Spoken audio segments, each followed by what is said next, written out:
Dopo 3 volte che li ho intimati di fermarsi, non si son fermati. Io stavo per colpirlo con appunto questo bastone, questo ferro, e il collega che era già fuori dalla recinzione mi ha puntato la torcia in faccia. Io ho avuto un po' una reazione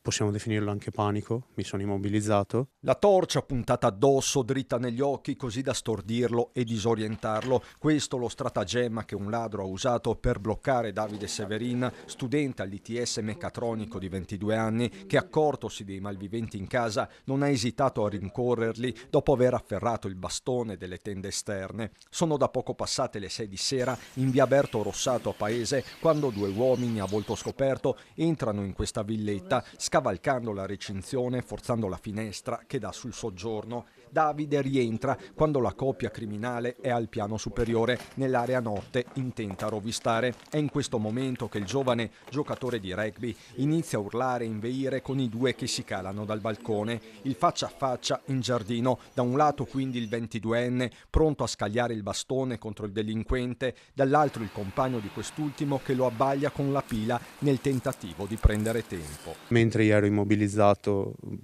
il ragazzo che stava appunto per essere colpito ha scavalcato la recinzione e poi sono fuggiti lungo la stradina. In quelle frazioni di secondo nella testa di Davide si fa strada un pensiero, un terribile sospetto. Io avevo un coltellino nel bagno di sopra dove loro erano, che usavo per togliere i capelli dal pettine, e pensavo insomma se lo fossero preso come arma.